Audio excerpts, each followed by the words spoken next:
for people who don't know you, could you introduce yourself? Absolutely. So my name's Clara Bush. I've been working in HR for about 4 years now.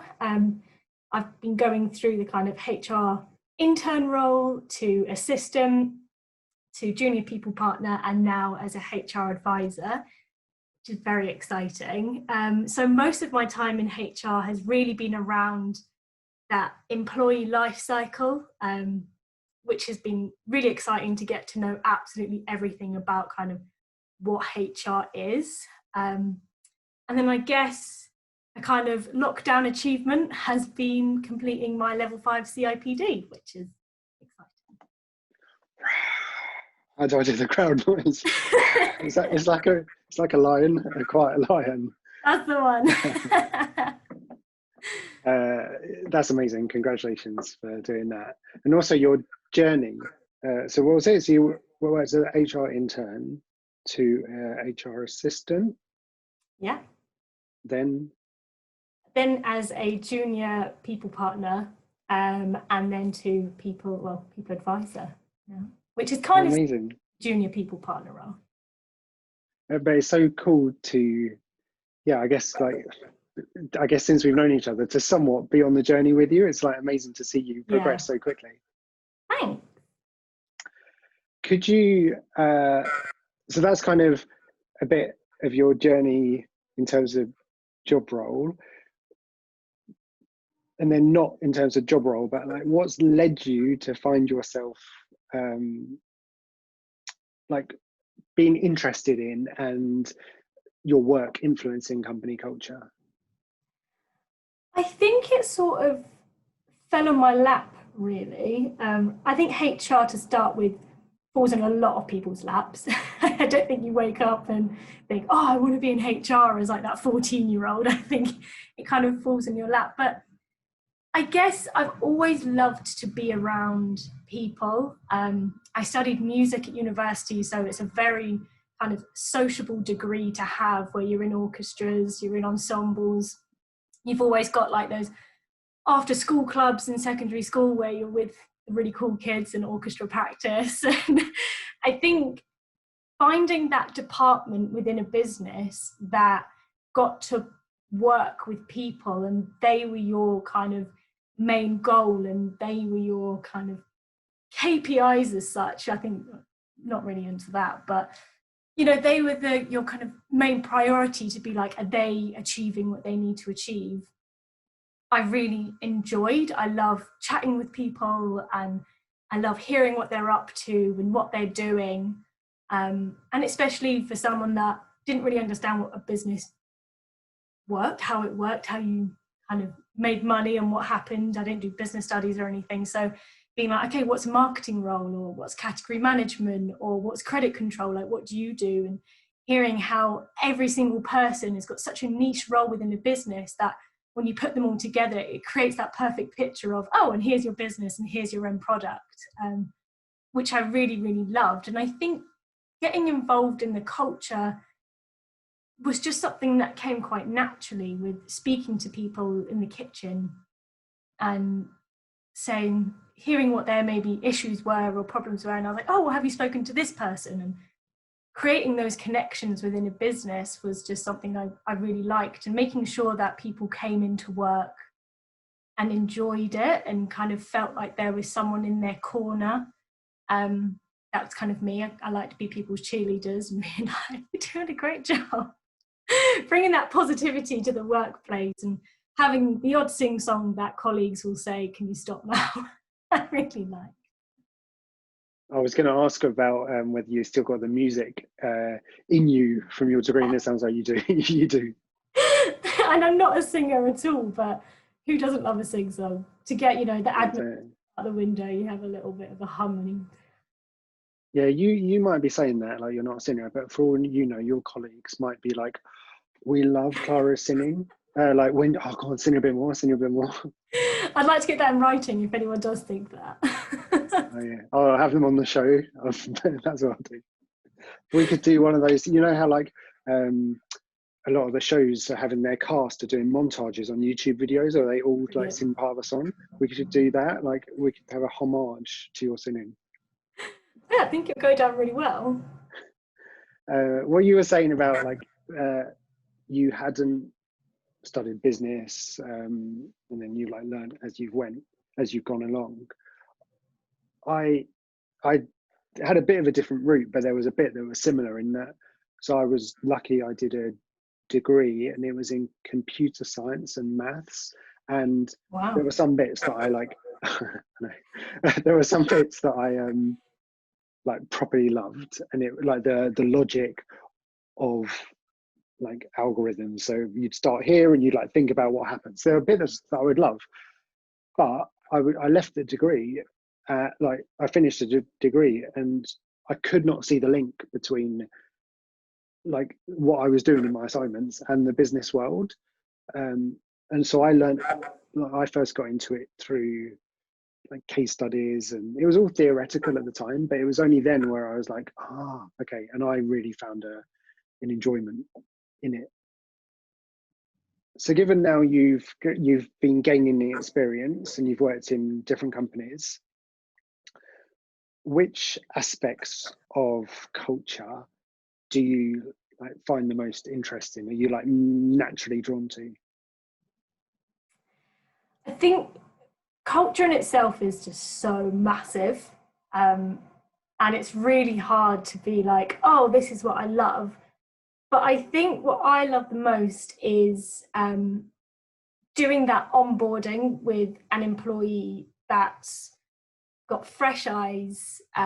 It might be their first job, it might be their seventh, eighth, ninth, and just bringing them into a company and getting them excited about the decision they've made. I've always said that kind of changing roles is a bit like breaking up with a partner. You know, you've been with a company for so long and you could have had a really nice breakup, or it might have been quite a tetchy breakup, and all of a sudden you're being thrown into this brand new company that, you know, you're in probation and you've got to make sure that they know that you know the role, and then you've got all these old processes in your head of how you used to do things, and just kind of being there for that employee in those first few days and saying, look, let's chat about your time and let's talk about what this company is and why you've accepted this role and how exciting it is to join a new company. So be that kind of sitting down and going through a presentation with them about the company. You know, I'm not about death by PowerPoint, so I really try to bring that to life and put in little antidotes. And if I don't know something about a presentation, going to somebody and be like, right, give me a story about this, because I've got no idea what I'm talking about here. Tell me something in layman's terms that I can then tell new employees to be like, oh, I totally know what I'm talking about here. And just kind of getting their point of view of kind of, you know, what drew you to this, and seeing what they would bring to a company, I think is really great. And then following up with them, be it 3 to 6 months later, and hearing how they're getting on and, you know, if they're thriving. And that's just a really exciting time, I think, for me to be able to witness. It's kind of like seeing that bud blossom and being like, you're nailing it, you know, you've got the role down, and maybe they're part of the social committee or the charity committee, or, you know, they're getting involved in those extracurricular, maybe being part of a book club or something. It's nice to see people that, you know, you're there for more time than you are at home sometimes. So it's nice to see them kind of make the most of it and get to know more people.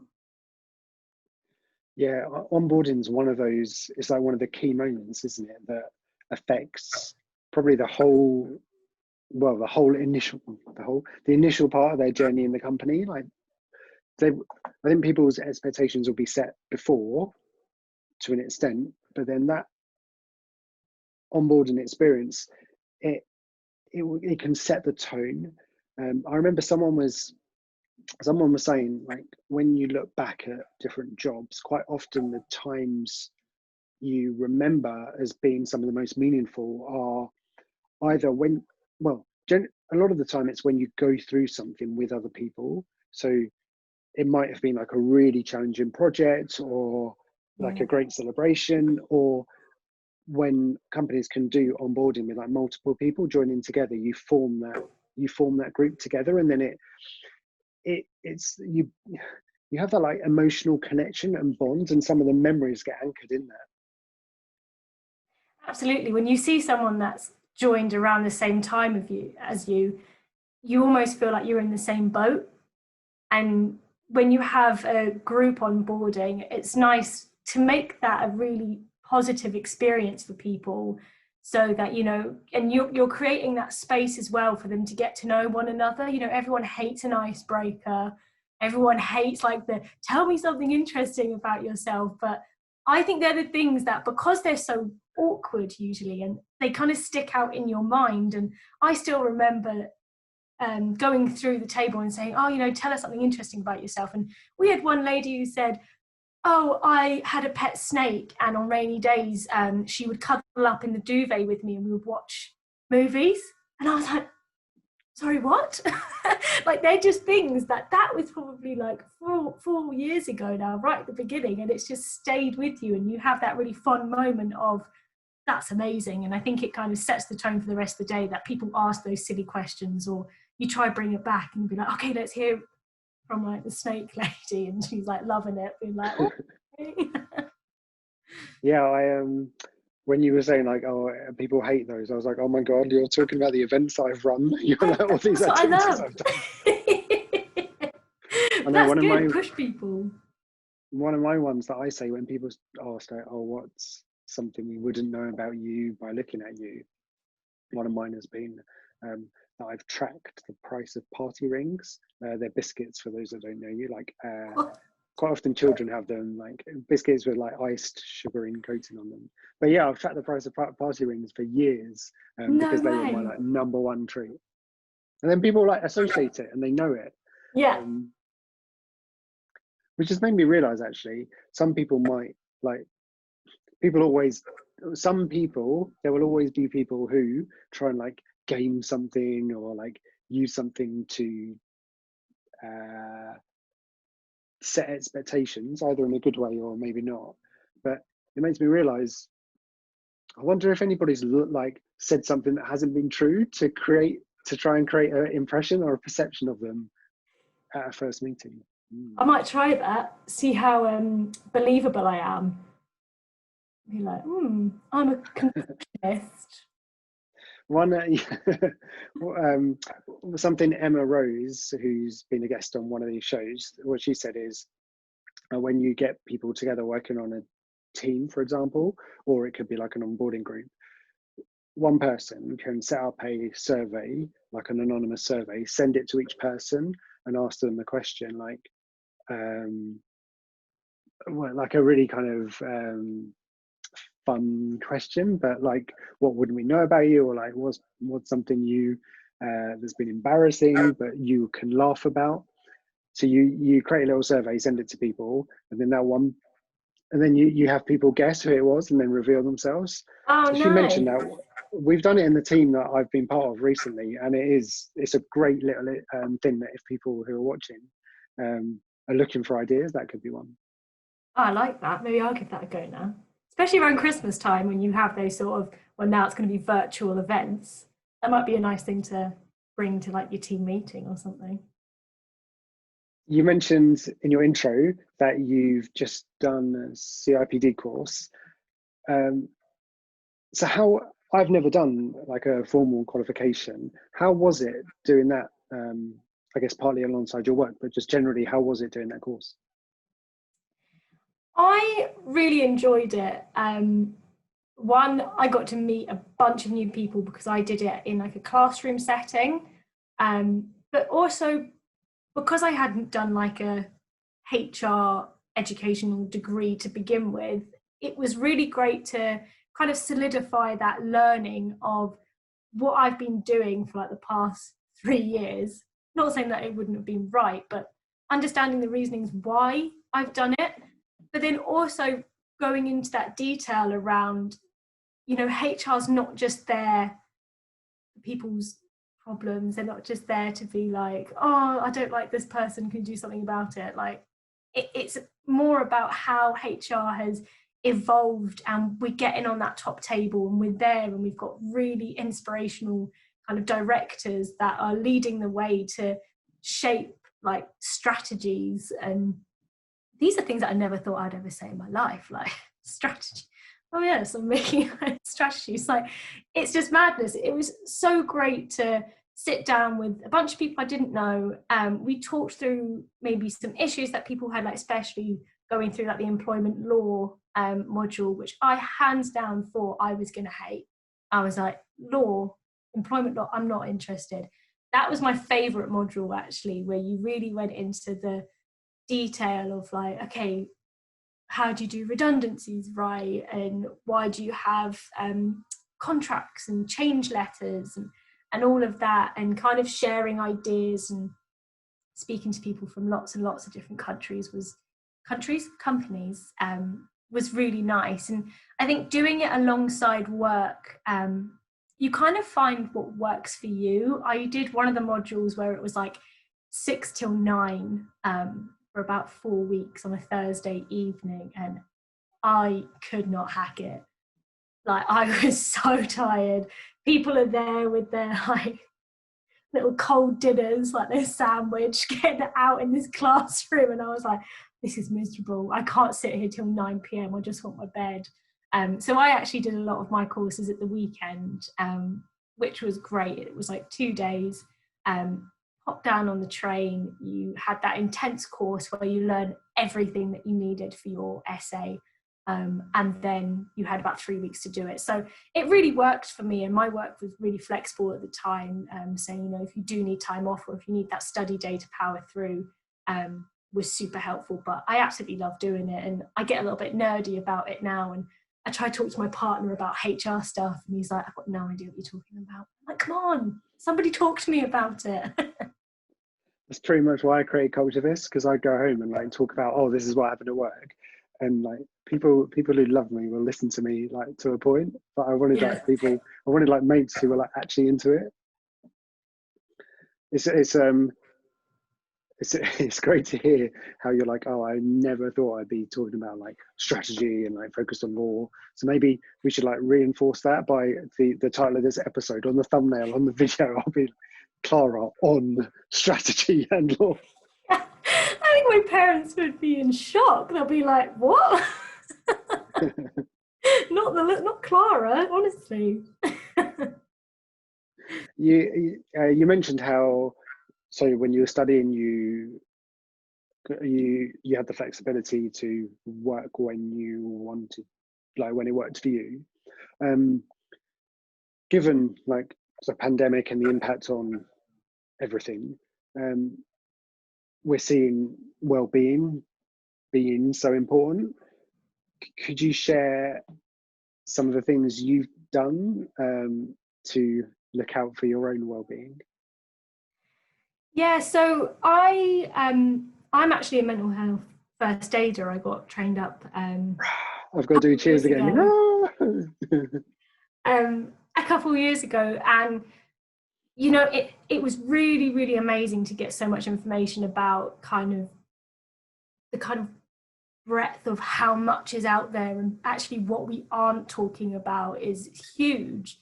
And kind of how people are really scared to talk around the topic as well. It's this whole thing of like, oh, well, I don't want to make it worse. And, you know, that's fine. If you think someone's struggling, they're not going to kind of jump down your throat if you say, are you okay?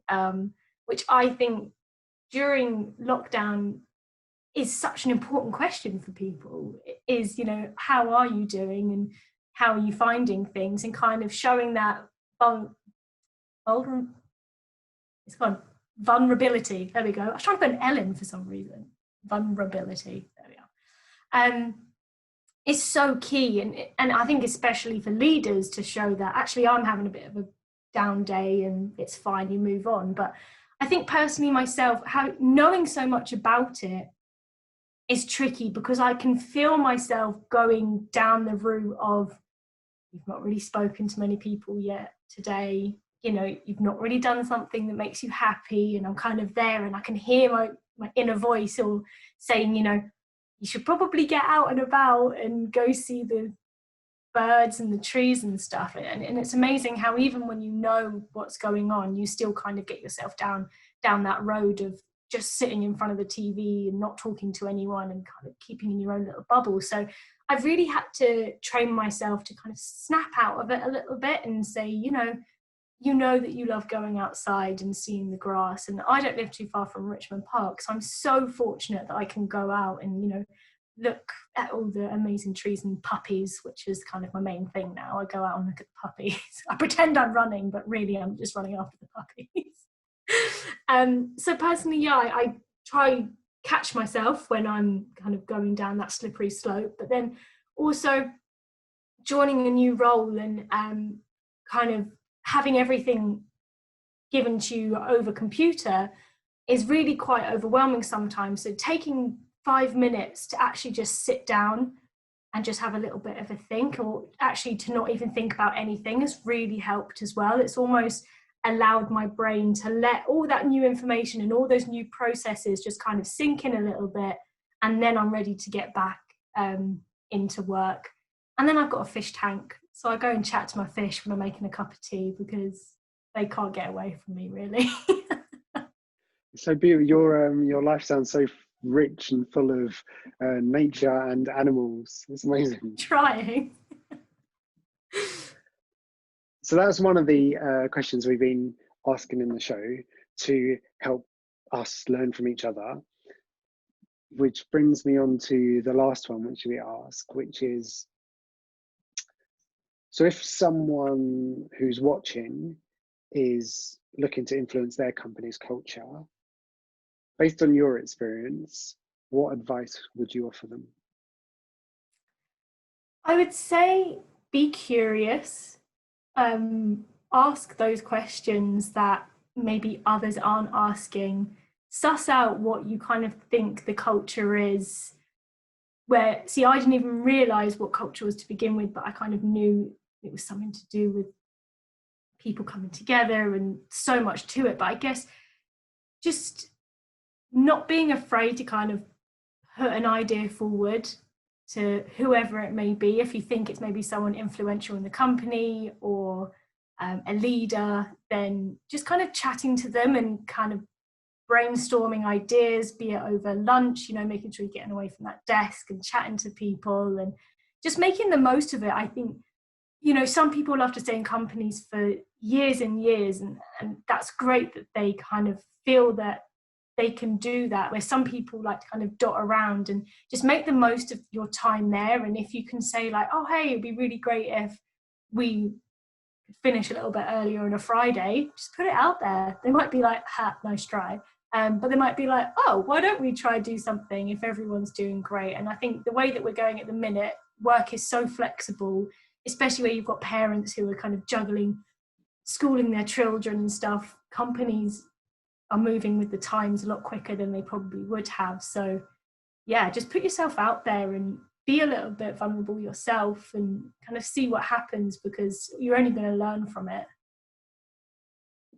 Thank you so much for sharing that. Since I've known you, I've been in admiration that you genuinely care about this stuff. So it's meant a lot to me. It's meant a lot, and I didn't even know about the singing, but it's meant a lot to me that you've been part of this show. So thank you very much. Thank you so much for having me.